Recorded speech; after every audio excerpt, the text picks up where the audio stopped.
A massive gaming platform for children is being accused of being a playground for predators. This is Friday, November 7th, 2025. Texas Scorecard presents the day's first news for the Lone Star State. The Texas Minute, with your host, Michael Quinn Sullivan.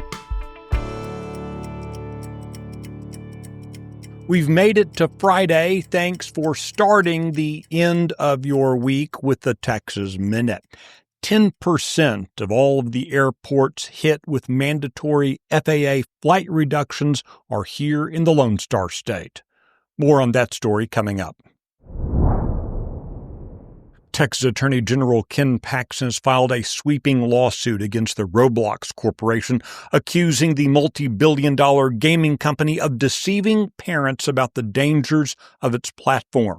The lawsuit alleges that Roblox knowingly facilitates sexual exploitation, grooming, and exposure to explicit content for minors. Roblox boasts more than 80 million daily users, many of them under the age of 13. According to Paxton, the platform allows predators to communicate freely with children under the guise of anonymity. He also accused the site of promoting adult-themed experiences such as virtual strip clubs and Epstein's Island. Paxton called the website a playground for predators. Roblox has not responded to requests for comment. A dispute is unfolding between the Episcopal Diocese of Texas and federal immigration officials after the detention of a Kenyan priest in Houston.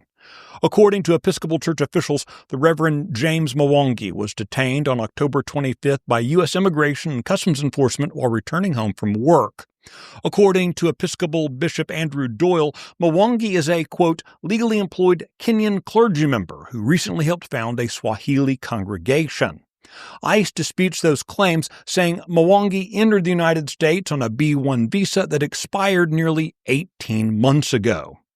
Episcopal officials claim the man is employed by the Texas Department of Criminal Justice.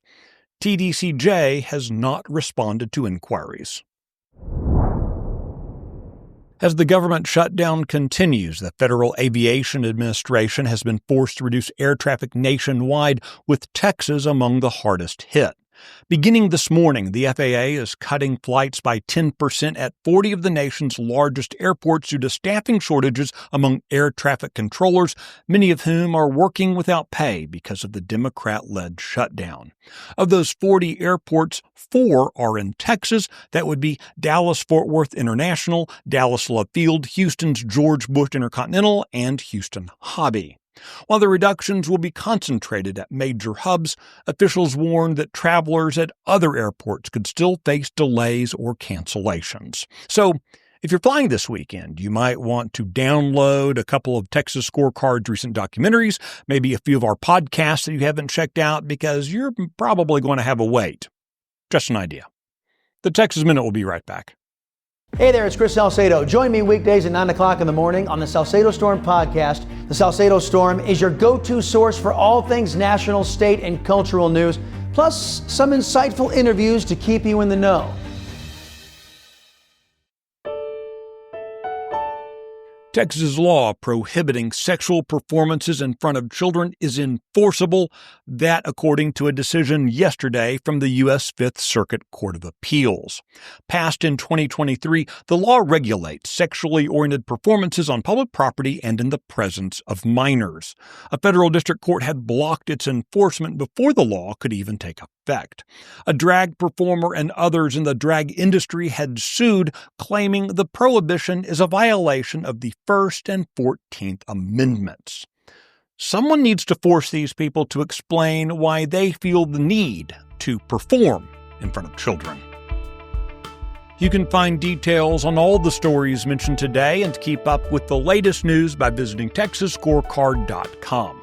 This edition of the Texas Minute was based on the original reporting of Brandon Waltons, Michael Wilson, and Travis Morgan.